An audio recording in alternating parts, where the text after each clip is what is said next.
In the quiet town of Câmpina, Romania, stands a structure built to challenge the boundaries of time. It is not a typical home, but a monument dedicated to a connection that refused to end. In 1888, the world lost a brilliant mind when Iulia Hasdeu passed away at just 18 years old. For her father, this departure was not an ending, but the start of a mysterious journey. He claimed to communicate with his daughter across the Great Divide, receiving unique designs for a sanctuary unlike any other. He built a castle based on these visions, creating a place where history and the unexplained meet in the stone hallways. To explore the echoes within these walls, let's go deep into the well.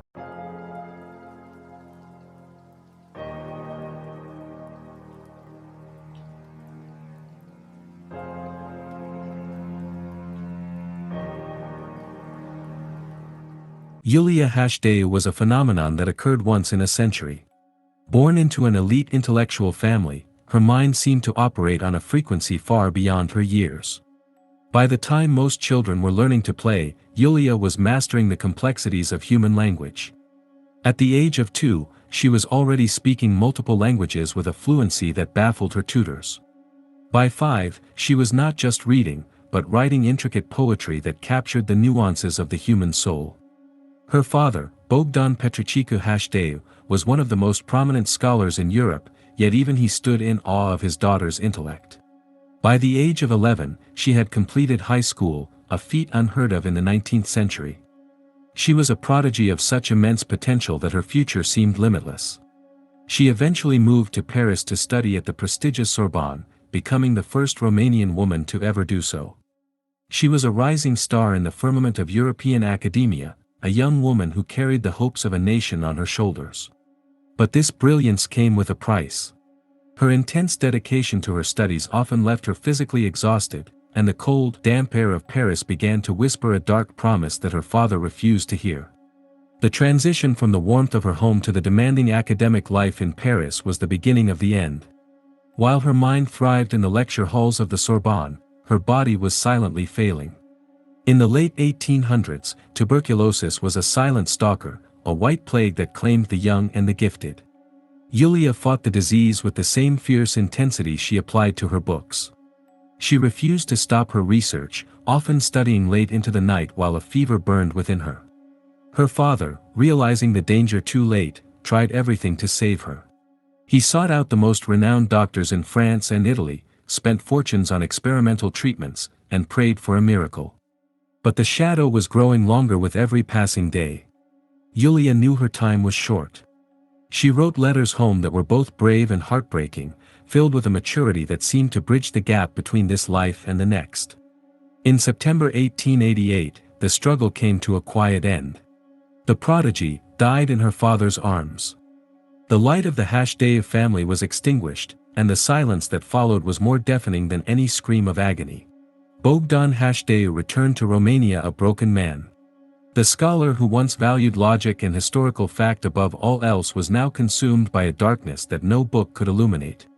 He retreated into his home, surrounding himself with Iulia's belongings, her notebooks, her piano, the clothes she had worn in Paris. He sat in silence for months, staring at her portrait, waiting for a sign that simply would not come. Then, one evening in November, 6 months after her death, the impossible occurred. Hasdeu was sitting at his desk, his head buried in his hands, when he felt a sudden, electric chill in the room. He later described a magnetic force that took control of his right hand. Without conscious thought, he picked up a pen. His hand began to move across the paper in a frantic, rhythmic motion. When the trance ended, he looked down at the page. It was not his handwriting. It was the elegant, precise script of Iulia. The message was brief but profound. It stated that she was happy, that she loved him, and that they would see each other again. For Hasdeu, this was not a hallucination. It was a bridge. He was no longer a grieving father but a man on a mission to reach across the void. Driven by this first contact, Hasdeu turned his back on traditional academia and dove headfirst into the world of spiritism. He turned his residence into a laboratory for the occult. He invited famous mediums, mystics, and fellow scholars to participate in late-night seances. These sessions were conducted in darkness, with Hasdeu keeping meticulous records of every phenomenon. He documented cold spots, unexplained raps on the furniture, and the scent of daisies, Iulia's favorite flower, appearing in closed rooms. During these sessions, Hasdeu claimed that Iulia's voice would manifest through the mediums, providing details that only she could know. The communication became more frequent and more complex. Iulia began to describe her new existence, a realm of light and pure thought. But she also expressed a desire to have a physical anchor in the world she left behind. She told her father that she needed a specific kind of space, a temple constructed according to spiritual laws, where her energy could manifest more clearly. She promised that if he built it, she would inhabit it. Hasdeu listened, pen in hand, as his daughter began to dictate the dimensions of a castle. The construction of the castle in Câmpina began in 1893, and it was a project that horrified the local community. Hasdeu insisted that every stone, every window, and every decorative element was dictated by Iulia during their seances. The blueprints were not created by an architect, but through automatic writing. The design was a radical departure from any known architectural style in Romania. It was a structure built on the sacred geometry of the numbers 3 and 7. There were 3 towers, 3 underground chambers, and 7 steps leading to various altars. The workers were terrified, whispering that they were building a house for the devil. Hasdeu was indifferent to their fears. He watched over the construction like a man possessed, ensuring that the heavy stone doors were balanced perfectly and that the mirrors were angled to reflect light in specific ways. He claimed that Iulia was supervising the work, correcting him when a measurement was off by even a fraction of an inch. The castle was not designed for comfort or utility. It was designed as a giant resonator, a stone machine intended to amplify the presence of a spirit and allow a father to speak to his dead child. When the castle was finally completed, it stood as a monument to the bizarre. The exterior was cold and imposing, with gray stone walls that seemed to absorb the sunlight rather than reflect it. The main entrance was guarded by 2 massive stone thrones, intended for the spirits of Hasdeu's ancestors. Above the door, the all-seeing eye stared out at the town of Câmpina, a symbol of the knowledge Hasdeu believed he had gained from the afterlife. Inside, the atmosphere was even stranger. The layout was designed to encourage the movement of etheric energy. The halls were narrow and high, and the transition areas between rooms were curved, following Iulia's instruction that spirits could not navigate sharp angles. Massive iron doors, weighing thousands of pounds, moved with a ghostly silence on hidden pivots. There were no traditional decorations, only symbols of the soul's journey. Everything was meticulously placed to create a specific vibration. Visitors often reported a feeling of immense pressure in their chests upon entering, a sensation of being watched by 1,000 invisible eyes. For Hasdeu, the castle was a sanctuary of peace. He had finally created a place where the silence was not empty, but filled with the secret whispers of his daughter. The most important part of the castle was a small, circular chamber known as the seance room. This was the Holy of Holies in Hasdeu's temple.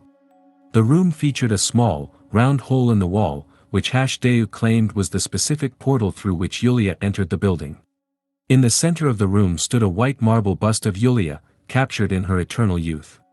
Next to it was her favorite piano, brought all the way from their home in Bucharest. Hasdeu spent most of his final years in this room. He would sit in darkness for hours, waiting for the air to shimmer.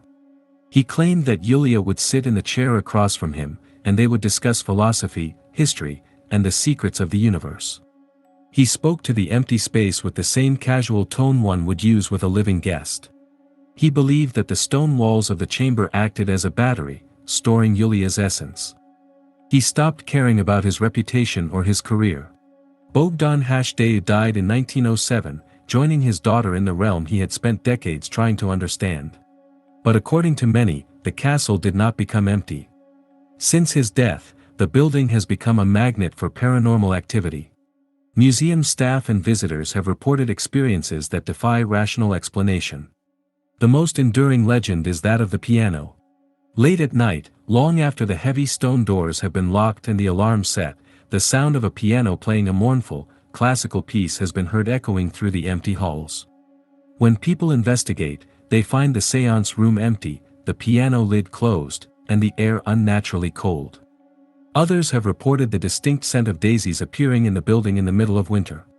Footsteps are heard on the upper floors when no one is there, and heavy doors have been known to open and close on their own.